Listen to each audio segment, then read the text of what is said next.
loyers pourront augmenter de ce montant dès le deuxième trimestre 2024.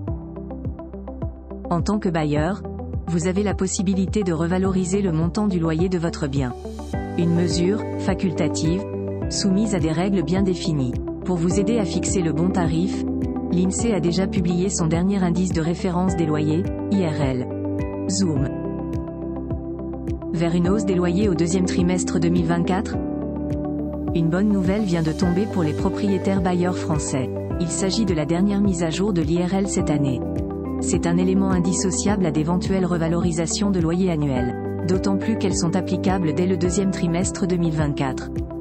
Exprimée en pourcentage, l'IRL permet de limiter la hausse des loyers sur une période donnée.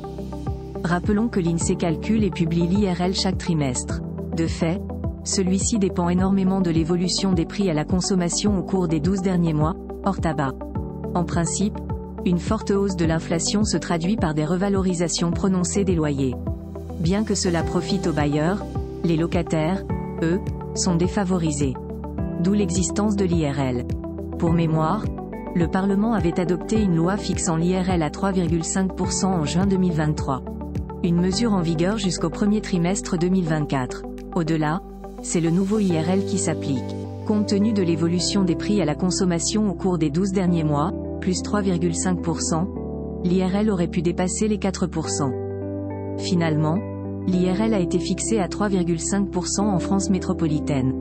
En parallèle, une mesure dérogatoire est prévue dans les départements d'outre-mer. Il s'agit d'une hausse limitée à 2,5%, contre 2% pour la Corse. Des bailleurs soumis à des règles supplémentaires cette année.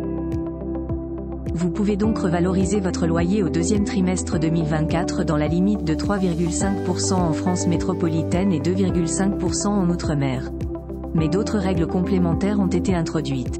Celles-ci s'appliquent notamment aux logements assujettis à un mécanisme d'encadrement des loyers. En plus de l'IRL, les bailleurs concernés ne doivent pas dépasser les niveaux de loyer maximum prévus dans chaque commune. Les propriétaires bailleurs de passoires thermiques, quant à eux, ne peuvent pas augmenter leur loyer. Dans le détail, cette restriction s'applique aux biens notés F ou G sur le DPE, diagnostic de performance énergétique. Et cette mesure s'applique lors du renouvellement du bail.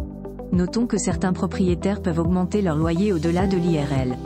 Il s'agit plus précisément des bailleurs ayant financé des travaux d'amélioration de leurs biens. Le cas échéant, leur montant doit correspondre au moins à 6 mois de loyer annuel. La revalorisation peut ainsi aller jusqu'à 15%, voire plus. Si votre logement se trouve dans une zone non tendue, vous pouvez fixer librement le montant du loyer. Et vous pouvez réévaluer son montant entre la sortie et l'arrivée de 2 locataires. Mais cette exception ne s'applique pas aux passoires thermiques, des biens immobiliers potentiellement énergivores.